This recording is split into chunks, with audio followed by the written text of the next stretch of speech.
Welcome to BNEWS Weekly. I'm Phil Gallagher, along with BNEWS Director Rich Hosford, BNEWS reporters Ted Stefanak, Robert Paris, and our first-time reporter Liz Gillespie joining us as a volunteer.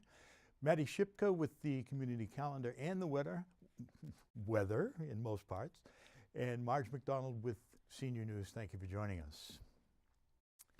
We start this week with a story from neighboring Woburn. Woburn Mayor Scott Galvin, Police Chief Robert Rufo, and Superintendent of Schools Matthew Crowley said in a statement that at approximately 7:50 a.m., administrators at the Kennedy Middle School were informed of a dispute and fight between two students that further escalated when one student slashed another student with a knife he had allegedly concealed.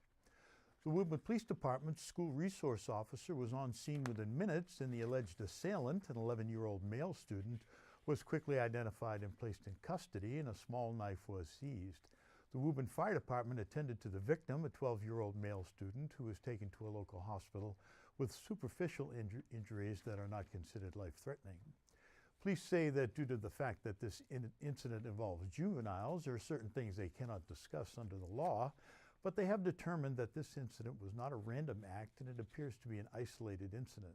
Out of an abundance of caution, the school was placed in shelter-in-place mode during the initial investigation, but the school soon returned to its normal schedule at this time. The alleged assailant will face discipline from the school district and may face charges at Lowell Juvenile Court as the police investigation is ongoing. A merger between Lahey Hospital and Beth Israel Deaconess Medical Center got another step closer to becoming a reality. The two hospital systems signed a letter of intent to explore creating a combined system that they say would help deliver better care in eastern Massachusetts. In a press release, the two hospital systems said that while there is still a lot of work to be done to make this happen, a number of significant items have been addressed. Most notably, the letter of intent specifies that a combined system will initially adopt a model of shared governance, that never works, that will lead to a full integration of the two systems in a way that fosters collaboration and innovation and brings value to patients and the state of Massachusetts. That never works was an editorial comment by Phil. Under the terms of the merger, Kevin Tabb of Beth Israel would assume the role of Chief Executive Officer, and Ann Ellen Hornage, current chair of Lahey Health Board of Trustees, would assume the role of chair of the board of the combined system. Both hospitals would name 6 members to the combined boards, who would be joined by 4 to 6 independent members. If the merger does happen, it will face some restrictions from the state. Mass Attorney General Maura Healey said her office reached a resolution with the proposed Beth Israel Lahey Health that includes a 7-year price cap and $71.6 million in financial commitment to support healthcare services for low-income and underserved communities in Massachusetts.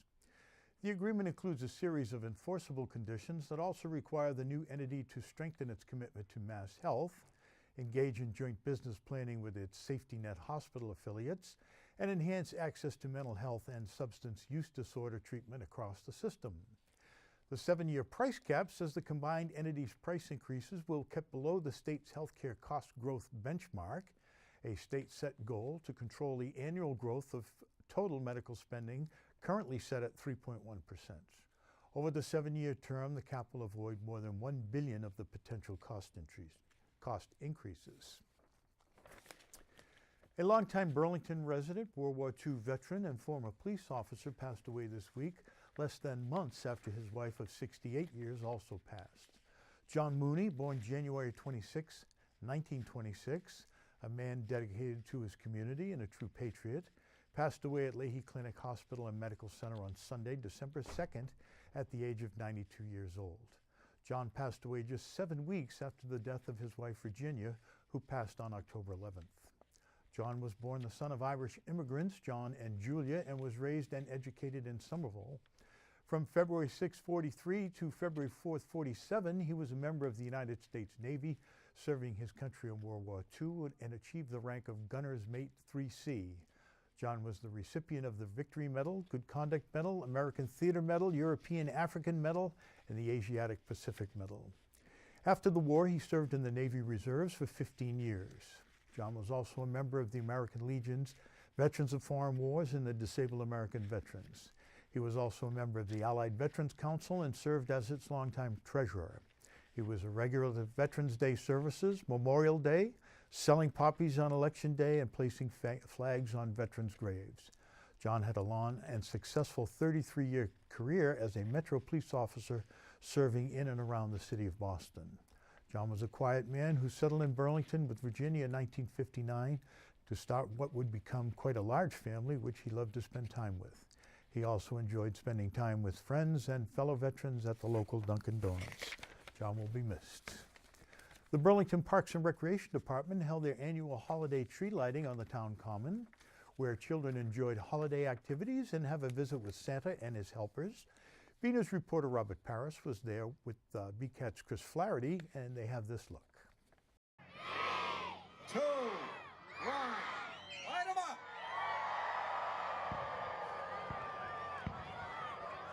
It was a magical evening for boys and girls of all ages. This week, the Burlington Parks and Recreation Department held their 47th annual holiday tree lighting on the town common. Well, the maintenance staff kicks it all off really back in October, end of October, starting to get the lights up on the trees.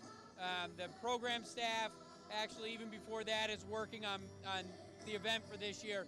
Once this year ends, they start thinking about, you know, what are we going to do next year to top ourselves? So, and then of course there's all these sponsors that sponsor the popcorn, hot chocolate, the rocking horse, the fireworks, so petting zoo. With a variety of festivities happening all at once, many children were eagerly waiting for Santa's arrival. I like the build-up. I like seeing the families out here having a good time. It's a great family building, community building event. And then once those fireworks, Santa arrives, people go crazy, and then the fireworks, it just builds, so it gets everyone in the Christmas spirit. As the holiday season is in full swing, we mustn't forget that this time of year is meant to spend with your close friends and family. I like the family events. I grew up in a family that lived out of state from the rest of my relatives, so whenever we got together, it was awesome. We had great times. Middle of the summer, the holiday time, it didn't matter. We had big parties, and I love seeing my cousins and my aunts and uncles, so the family stuff, definitely. From the Burlington Town Common, I'm Robert Paris for BNEWS Weekly. That was our own Chris Flaherty, who is a vision of Frosty the Snowman's sartorial splendor. Helping those in need year-round, Burlington People Helping People has a focus on children at this time of year. BNEWS reporter Tad Stefanak has more on one of Burlington's long-standing traditions of holiday giving. The People Helping People wish tree is a Burlington holiday tradition. The wish tree has been a part of Burlington Mall during the holiday season for 20-30 years. We're so excited to be able to work with People Helping People in the Burlington community and provide a resource for our shoppers to be able to give. There are hundreds of wishes for boys and girls from the town of Burlington. We actually have 92 families with 201 children that we're trying to make a happy holiday for this year. And if you come by the wish tree at the mall, you can pick up one of the children's wishes and return it, and we will make sure each child gets all the wishes that they ask for.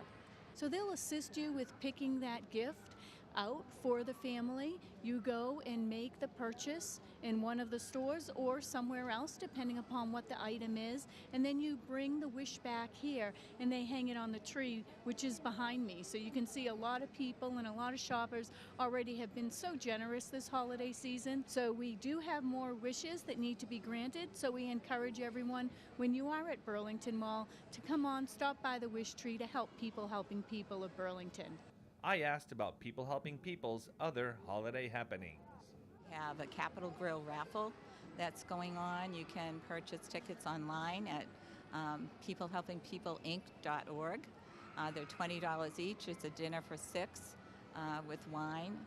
The people that come to the pantry are always, when they come on the day to pick up the gifts, they give us hugs. They can't thank us enough. They are overwhelmed with the generosity of the people and the companies in Burlington. Not only do people come here at the mall to the wish tree, we have many Burlington companies that adopt families and provide gifts as well. The families are grateful, and People Helping People is grateful for all the support we get from the town of Burlington. From the Burlington Mall, I'm BNews reporter Tad Stefanak. Back to you in the studio. The Wish Tree is located at the Burlington Mall on the second floor between Coach and Ann Taylor. Please stop by and pick up a wish to help a Burlington child have a happy holiday. The Wish Tree is open weekdays from 12 to 8 p.m., Saturdays from 10 a.m. to 8 p.m., and Sundays from noon to 6 p.m. A well-known pizzeria, award-winning pizzeria, got one step closer to opening and revealed when they might be ready to serve customers. At last week's Board of Selectmen meeting, the board approved the transfer of a beer and wine liquor license from Bickford's Grill to Frank Pepe's Pizzeria that will be opening in the former Uno's location in the Burlington Mall. The 98-seat full-service restaurant will be Frank Pepe's second Massachusetts location, the other being in Chestnut Hill, but many people have heard of the well-known Connecticut-based establishment. Frank Pepe Pizza Napolitana is one of the country's oldest pizzerias. It was founded in 1925 by Frank Pepe, who was born in the town of Maori on the Amalfi Coast, Naples. Frank Pepe, as the business grew, it earned a loyal following, and quite a few awards. It was named to the James Beard Foundation's list of America's Classics in 1999 and was called the best pizza on earth by The Guardian in 2009. What do the British know about pizza? The Daily Meal named Pepe's White Clam Pizza the best pizza in the country 2 years in a row in 2013 and 14, among other accolades from other publications. When asked at the board meeting when the new restaurant is expected to open, a representative for the company said in either May or June of 2019. A lobby at the Lahey Clinic was the setting for a special Hannukah celebration this week in an attempt to bring the holidays to hospital staff, patients, and their families. BNews Director Rich Hosford was there and files this report. Hannukah, oh Hannukah, a festival of joy, a very special holiday for every girl and boy, in the whirling cradle all week long. The East Lobby at Burlington's Lahey Hospital Medical Center was transformed from a waiting room to a place of celebration this past Tuesday as local rabbis, hospital staff, and patients and their families gathered for a celebration during the fourth night of Hanukkah. The ceremony began with a reading of a Jewish prayer, followed by the traditional lighting of the menorah. After that, the group gathered to share in the love of song by singing numerous selections, both traditional and contemporary. Those leading the ceremony said that the spirit of Hanukkah is standing up against oppression, so it is important to bring that message to people struggling against the oppression of disease in a place like a hospital. Well, the message of the holiday is that no matter what kinds of forces of oppression try to destroy us, we always have the power and the strength and the ability to overcome oppression. And so that can relate to all aspects of life, not just for Jews, but for everybody. There are tons of different types of forces which try to oppress us and suppress us, but we light candles, the candles of hope, to show that we can overcome these things. And being at a hospital is particularly relevant because there's so many forces of disease which are trying to overpower people and challenge people's ability to even exist. And so it's especially important to light candles here as symbols of hope and power and strength and the ability to overcome. The holiday of Hanukkah is also a time to bring people of all walks of life together for the common cause of resisting oppression, and that is what the gathering was doing with this ceremony. I think at Lahey it's really important that we emphasize the diversity of our population, not only our staff population, but also of our patient population. And this is another example where we're able to say, hey, we want to celebrate those important holidays that are important to different elements of our community. This is an example today as we celebrate Hanukkah, and a short 30-minute song and gathering with refreshments and patients and staff and families getting together to celebrate a really important holiday that's part of the Jewish festivals. And as a hospital, we all come together from all elements of society, those who are poor, those who are rich, those who are of different religious and cultural backgrounds. And through this holiday, we come together and say we all are one, and we're here to celebrate each other. And that's what we did tonight. Finally, a big part of the ceremony was music, and I asked what role that played in the tradition of Hanukkah. I think that for many people, for many different cultures, song is an important part of expressing, emoting who they are as a people.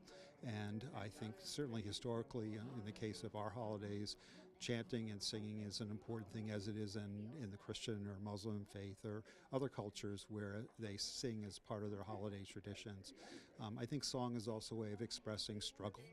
And the holiday of Hanukkah is about struggling for freedom and the ability to express oneself. And so I think oftentimes we sing as a way of offsetting the diversity, the adversity, I should say, and struggles that we've been through as a people.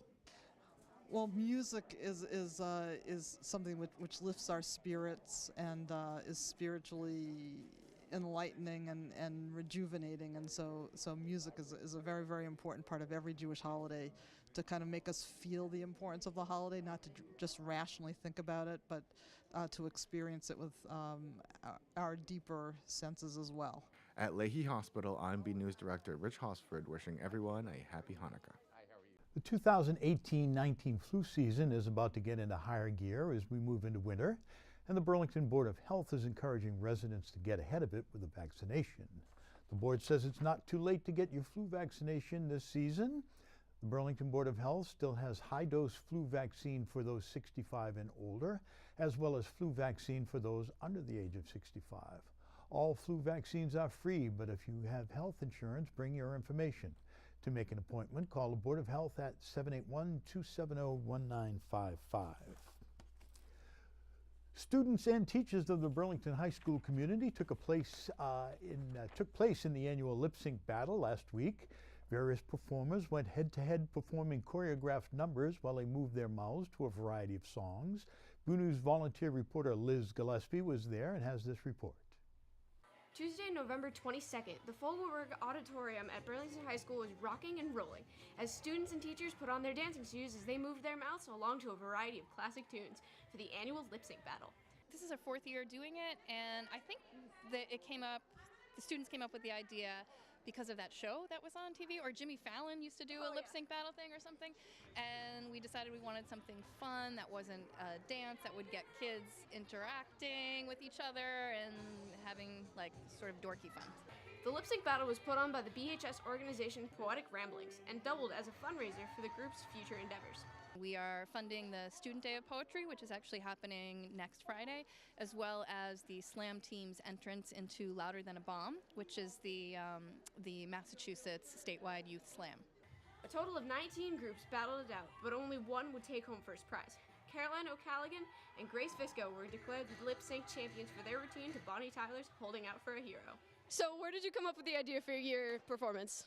So it took us a while to pick a song, and when we finally settled on this one, we watched the Glee performance, and then we were like, oh my gosh, we need to have a costume change, which is not even in the We worked really hard on it, and from last year to this year, I think we definitely made a big improvement. Everyone did a really good job. Like we went 4th, so it was kind of scary because we had to watch everybody else that did so well the entire time. We were like, oh my god, no. But yeah, everyone did a really good job. A good cause and a fun night. The lip sync battle continues to grow each year, becoming more popular around the BHS community. So this is our 4th year doing it, but this is the biggest crowd that we've had, so it's nice that it's growing. I feel like we're getting a little more energy around community, and it was fun. From the Fogelberg Auditorium, this is Liz Gillespie for BNEWS Weekly. Congratulations, Liz, on your inaugural report as a reporter here at BCAT. With more and more people turning online to shop for both everyday necessities and holiday gifts, more and more packages are piling up on front steps and porches. Online shopping is a convenient way to avoid lines at the stores, but it does open the possibility of having packages stolen from your doorstep. Here are some tips provided by Police Public Relations Manager John Guilfoyle and gathered from other sources on how to protect your items from theft. Request notifications on your deliveries via phone or email to monitor your packages in transit and upon delivery. Always require a signature on your deliveries to ensure packages are never left unattended. Consider sending deliveries to an alternate location that someone will be at to receive them, whether that be a workplace, a neighbor or friend's house, or a FedEx or UPS location. Schedule your delivery for a specific date and time that you are expected to be home. Set up a vacation hold if you plan on traveling during the holidays so gifts won't be left on the doorstep. If anyone at Amazon uses an Amazon locker, these are lockers located at various stores that have teamed up with the online retailer where there are not any lockers. Some Amazon lockers in Burlington. You can find a look at this website, which is up there, I think. And there are lockers at the Woburn and Bedford Whole Foods. Finally, residents should never accept a surprise package or gift where a payment is required. Additionally, do not give out any personal information when retrieving a delivery if you initiated the purchase. One of the more popular holiday season jokes going around is if you want to get rid of your trash, put it in a large Amazon box and put it on your doorstep. BNEWS weatherman Peter Brown is out this week, so Maddie Shipker is doing double duty with both the weather report and the community calendar. We go to her now.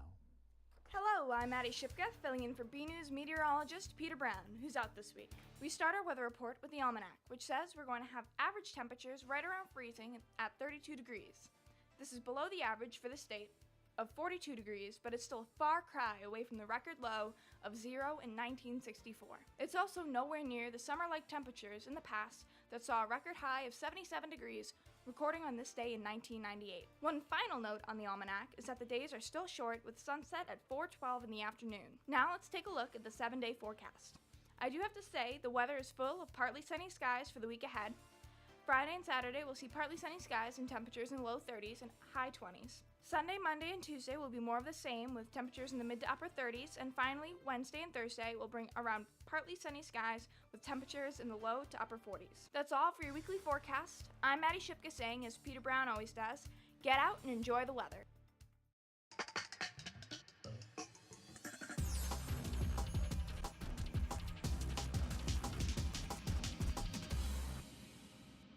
I'm Maddie Shipka, and this is your Community Calendar. She's a New York Times best-selling author. On Thursday, December 13th at 7 p.m., the Burlington Public Library will be having another author series with Ellen Hilderbrand. She'll be discussing her new book, Winter in Paradise. In the book, Irene lives a perfect life, but when her husband is killed in an accident, she travels to St. John to try and uncover the details of his death. Pre-registration is required for this event. Everyone is welcome, and for more information and to register, visit burlington.org or call 781-270-1690. Take a look back at some memorable holiday specials. On Friday, December 14th, starting at 6:30 p.m., BCAT will be having their monthly event, the Cinema Series. This month, we will not be showing a movie, but instead we'll be showing some selected holiday specials from Rankin and Bass. Everyone is welcome and the event is free, but pre-registration is required. For more information and to register, visit bcattv.org or call 781-273-5922. This adaptation received the Pulitzer Prize for Drama in 1945. On Friday, December 14th at 7:30 p.m. and Saturday, December 15th at 2 p.m., Burlington High School will be performing a play entitled Harvey by American playwright Mary Chase. Harvey is a story of a perfect gentleman, Elwood P. Dowd, and his best friend Harvey, a puka, who is a 6-foot-tall invisible rabbit. Everyone is welcome, and for tickets, visit burlingtontheater.com or call 781-AFUNTIC. I'm Maddie Shipka, and this is your Community Calendar. He's also our director.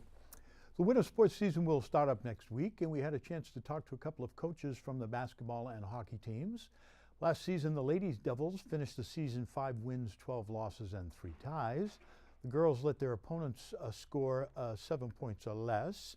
It was an upsetting season for the Lady Devils as they did not qualify the MIAA Girls Varsity Hockey Tournament. As the season approaches, many of the staff members are excited to see how the girls will bring their A game on the ice. Head coach Marty Conley said that this is a great group of kids that are excited to come to the rink every day and work hard, and as coaches they couldn't ask for more than that. The girls will have their first game at home against the Belmont Marauders on Wednesday, December 12th, starting at 5 p.m. at the Burlington Ice Palace. Last year, the Burlington boys basketball team was not off to a good start as they began the season with a 1-5 record. Fortunately, they went on a winning streak and finished with an overall record of 12-8 in their division. They only allowed their opponents to score an average of 84 points or less during the season. Finally, with the season just less than a week away, the players and coaching staff are excited for another year of Red Devils basketball. Head coach Phil Connors is looking forward to the season because it's fun to prepare, work, scout, and practice to try and make a team better than the sum of its parts. One place where there is always a lot happening is the Senior Center. For the latest news, we go now to Council on Aging Director Marge McDonald for the latest senior news. Hello. The holiday season is upon us, along with scams and fraud fabrications made to take our hard-earned money away. There are some simple rules which in most cases will keep you safe. If you are not the one who initiated the call, do not give out any information at all. Not your social security number, your new Medicare number, your name, date of birth, or address. Nothing. Ask for a number to call them back and then double check the number by looking at a statement from a previous month. If it's not a company or agency you have dealt with in the past, then just don't call them back. Throw the number in the trash and know you escaped another scam. Remember also, if you receive a call from a grandchild in trouble, check with their parents before doing anything, even if they tell you not to tell their parents. Microsoft, Apple, and others will not send you an email telling you your computer is infected. If there is a problem, you will either hear about it on the news or your computer will just start to have problems. And while we're talking about computers, never click on a link sent to you. Go directly to the website, either by typing in the web address if you know it, or Googling it. Remember, if you didn't initiate it, it's probably a scam. On Monday, December 10th, we have casual karaoke. Don't let the name scare you. We just don't want it confused with Recreation's sing-along. It is in fact a sing-along. Sometimes you'll have the words on paper, other times it will be on the TV. Casual karaoke is led by Rose Magliosi, who does a great job, and it's a lot of fun.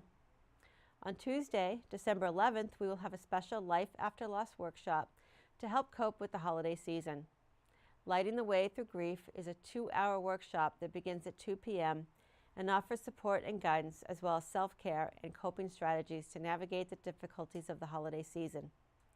You may sign up by calling the main number, 781-270-1950, and leave a message letting us know you are coming by Monday at noon.